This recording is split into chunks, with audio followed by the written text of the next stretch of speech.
Saudara-saudaraku yang terkasih, selamat berjumpa di Renungan Harian di channel Katolik kita.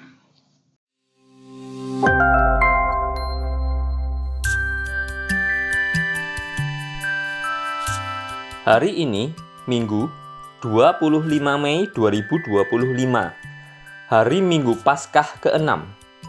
Bacaan pertama. Bacaan diambil dari Kisah Para Rasul, bab 15, ayat 1 sampai dengan 2, dilanjutkan ayat 22 sampai dengan 29. Sekali peristiwa, ada beberapa orang datang dari Yudea ke Antiokhia dan mengajarkan kepada saudara-saudara di situ sebagai berikut. Jika kamu tidak disunat menurut adat istiadat yang diwariskan oleh Musa, maka kamu tidak dapat diselamatkan. Tetapi Paulus dan Barnabas dengan keras melawan dan membantah pendapat mereka itu. Akhirnya ditetapkan supaya Paulus dan Barnabas serta beberapa orang lain dari jemaat itu pergi kepada rasul-rasul dan para penatua jemaat di Yerusalem untuk membicarakan soal itu. Maka diadakan sidang di Yerusalem. Pada akhir sidang itu, rasul-rasul dan para penatua lainnya beserta seluruh jemaat mengambil keputusan untuk memilih dari antara mereka beberapa orang yang akan diutus ke Antiokhia bersama-sama dengan Paulus dan Barnabas. Yang terpilih ialah Yudas yang disebut Barsabas dan Silas. Keduanya adalah orang terpandang di antara saudara-saudara itu. Kepada mereka diserahkan surat dengan hasil sidang, bunyinya, "Salam dari rasul-rasul dan para penatua jemaat, serta dari saudara-saudaramu, kepada saudara-saudara di Antiokhia, Syria, dan Kilikia, yang berasal dari bangsa-bangsa lain. Kami telah mendengar bahwa ada beberapa orang di antara kami yang tidak mendapat pesan dari kami, telah menggelisahkan dan menggoyangkan hatimu dengan ajaran mereka. Sebab itu dengan bulat hati kami telah memutuskan untuk memilih dan mengutus beberapa orang kepada kamu bersama-sama dengan Barnabas dan Paulus yang kami kasihi, yaitu dua orang yang telah mempertaruhkan nyawanya demi nama Tuhan kita Yesus Kristus. Maka kami telah mengutus Yudas dan Silas yang dengan lisan akan menjelaskan pesan yang tertulis ini kepada kamu. Sebab telah menjadi keputusan Roh Kudus dan keputusan kami bahwa kepadamu jangan ditanggungkan beban lebih banyak daripada yang perlu, yakni kamu harus menjauhkan diri dari makanan yang dipersembahkan kepada berhala, dari darah, dari daging binatang yang mati dicekik, dan dari percabulan. Jika kamu berpantang dari hal-hal tersebut, kamu berbuat baik. Sekian, salam." Demikianlah sabda Tuhan. Syukur kepada Allah. Bacaan kedua. Bacaan diambil dari kitab Wahyu, bab 21, ayat 10 sampai dengan 14, dilanjutkan ayat 22 sampai dengan 23. Di dalam roh, aku, Yohanes, dibawa oleh seorang malaikat ke atas sebuah gunung yang besar lagi tinggi. Di sana ia menunjukkan kepadaku kota yang kudus, yakni Yerusalem, turun dari surga, dari Allah. Kota itu penuh dengan kemuliaan Allah, dan cahayanya sama seperti permata yang paling indah, bagaikan permata yaspis, jernih seperti kristal. Temboknya besar lagi tinggi, pintu gerbangnya 12 buah. Di atas pintu gerbang itu ada 12 malaikat, dan di atasnya tertulis nama ke-12 suku Israel. Di sebelah timur terdapat 3 pintu gerbang, di sebelah utara 3 pintu gerbang, di sebelah selatan 3 pintu gerbang, dan di sebelah barat 3 pintu gerbang. Tembok kota itu mempunyai 12 batu dasar, dan di atasnya tertulis nama ke-12 rasul anak domba. Di dalam kota itu tidak kulihat bait suci, sebab Allah, Tuhan yang Maha Esa sendirilah bait sucinya. Demikian juga anak domba itu. Kota itu tidak memerlukan matahari dan bulan untuk meneranginya, sebab kemuliaan Allah lah yang meneranginya, dan anak domba itulah lampunya. Demikianlah sabda Tuhan. Syukur kepada Allah. Bacaan Injil. Bacaan diambil dari Injil suci menurut Yohanes, bab 14, ayat 23 sampai dengan 29. Dalam amanat perpisahannya, Yesus berkata kepada murid-muridnya, "Jika seseorang mengasihi aku, ia akan menuruti firman-Ku. Bapakku akan mengasihi dia. Kami akan datang kepadanya dan tinggal bersama-sama dengan dia. Siapa saja yang tidak mengasihi Aku, ia tidak menuruti firman-Ku. Firman yang kamu dengar itu bukanlah dari Aku, melainkan dari Bapa yang mengutus Aku. Semuanya itu Aku katakan kepadamu selagi Aku berada bersama-sama dengan kamu. Tetapi penolong, yaitu Roh Kudus, yang akan diutus oleh Bapa dalam namaku, dialah yang akan mengajarkan segala sesuatu kepadamu dan akan mengingatkan kamu tentang semua yang telah Aku katakan kepadamu. Damai sejahtera Aku tinggalkan bagimu. Damai sejahtera-Ku Aku berikan kepadamu. Dan apa yang Aku berikan tidak seperti yang diberikan oleh dunia kepadamu. Janganlah gelisah dan gentar hatimu. Kamu telah mendengar bahwa Aku telah berkata kepadamu, Aku pergi, tetapi Aku datang kembali kepadamu. Sekiranya kamu mengasihi Aku, kamu tentu akan bersukacita, karena Aku pergi kepada Bapa-Ku, sebab Bapa lebih besar daripada Aku. Sekarang juga Aku mengatakannya kepadamu sebelum hal itu terjadi, supaya apabila hal itu terjadi, kamu percaya. Demikianlah sabda Tuhan. Terpujilah Kristus. Damai sejahtera Yesus Kristus dalam ajaran para paus. Dalam ensiklik Paus, damai sejahtera Yesus Kristus sering dibahas sebagai kedamaian yang berasal dari Allah dan melibatkan keseluruhan hubungan manusia dengan Tuhan, sesama, dan ciptaan. Berikut adalah beberapa ajaran utama dari ensiklik Gereja Katolik mengenai damai sejahtera Yesus Kristus.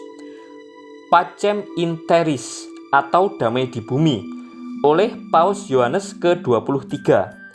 Dalam ensiklik ini, Paus Yohanes ke-23 menegaskan bahwa damai sejahtera di bumi hanya dapat dicapai apabila ada penghormatan akan tatanan yang ditetapkan Tuhan. Ensiklik ini mengaitkan damai dengan hak-hak dan martabat manusia, seraya menekankan bahwa setiap orang memiliki hak untuk hidup, kebebasan, dan kesejahteraan yang seharusnya diakui oleh seluruh umat manusia. Damai yang sejati berasal dari Tuhan, tetapi hanya dapat diwujudkan jika manusia mengusahakan keadilan, solidaritas, dan kebenaran dalam kehidupan bersama. Caritas in veritate atau kasih dalam kebenaran oleh Paus Benediktus ke-16. Dalam ensiklik ini, Paus Benediktus ke-16 mengaitkan kedamaian dengan kebenaran, menunjukkan bahwa kedamaian sejati muncul ketika manusia hidup dalam kebenaran Allah dan menjalankan cinta kasih yang sejati. Paus Benediktus menyatakan bahwa damai sejahtera Yesus melibatkan tanggung jawab sosial, saling menghormati, dan cinta kasih yang tidak hanya mementingkan diri sendiri, tetapi terbuka bagi sesama. Evangelii Gaudium atau Sukacita Injil oleh Paus Fransiskus. Paus Fransiskus dalam Evangelii Gaudium menekankan bahwa damai Kristus tidak sekadar sebuah perasaan tenang, tetapi panggilan untuk menghadapi kasih dan belas kasih Allah. Damai yang ditawarkan Yesus Kristus adalah kedamaian yang mengalir dari hubungan erat dengan Allah dan dibagikan kepada orang lain melalui sikap mengasihi, mengampuni, dan merangkul mereka yang termarginalisasi. Kasih insani dan perhatian ilahi. Berucap kasih tanpa pembuktian dalam tindakan perlu diwaspadai. Mengapa? Sebab seringkali perkataan itu amat mudah diingkari. Perkataan yang diucap pada detik ini bisa saja dilupakan sedetik kemudian. Karena itu, hampir tidak ada jaminan bahwa setiap ucapan kasih dapat mudah diterima tanpa diwujud nyatakan. Berucap kasih dibutuhkan bukti dalam tindakan, dan pembuktian ini bersifat keharusan bukan pilihan. Ada banyak cara untuk menyatakan kasih kepada Yesus. Salah satunya adalah dengan menjadi muridnya. Bagi Yesus, kehadiran seorang murid amat penting, karena ia memerlukan suksesor untuk menggaungkan ajaran dan meneruskan karyanya. Alhasil, bila mana ada seseorang yang serius mengikutinya, ia akan sungguh memperhatikannya. Perhatian Yesus ini bukan hanya terjadi sesaat saja, tetapi setiap saat, bahkan untuk selamanya. Maka tidaklah heran jika dalam Injil hari ini, Yesus mengungkapkan perhatiannya itu dalam amanat perpisahan kepada para muridnya. Adapun mula-mula wujud perhatian Yesus ini tampak dalam nasihat bahwa kasih para murid kepadanya harus ditindaklanjuti dalam ketaatan akan firman-Nya. Bandingkan dengan Yohanes bab 23 sampai dengan 26. Taat menjadi salah satu pembuktian kasih, karena kalau kita sungguh mengasihi seseorang, maka kita rela mengorbankan semua keegoisan kita, lalu menuruti kehendak Dia yang kita kasihi. Yesus meminta para muridnya untuk tidak abai terhadap firman-Nya, karena firman-Nya berasal dari Bapa sendiri. Sepanjang perguliran sejarah, firman Allah itu hidup dan berkuasa. Dari Ibrani bab 4 ayat 12. Ia bisa hadir dalam nada gembira, tetapi bisa pula raung kesedihan.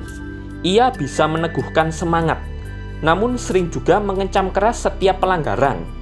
Apapun rupanya, firman Allah selalu mengarahkan kepada keselamatan. Karena pentingnya menuruti firman Allah ini, Yesus berkata bahwa bila nanti ia tidak lagi berada bersama secara fisik dengan para muridnya, Roh Kuduslah yang akan terus mengajarkan dan mengingatkan tentang firman Allah. Bapa, Yesus dan Roh Kudus selalu bekerja sama dalam penyebarluasan firman Allah. Karena keselamatan adalah proyek bersama dari Allah Tritunggal.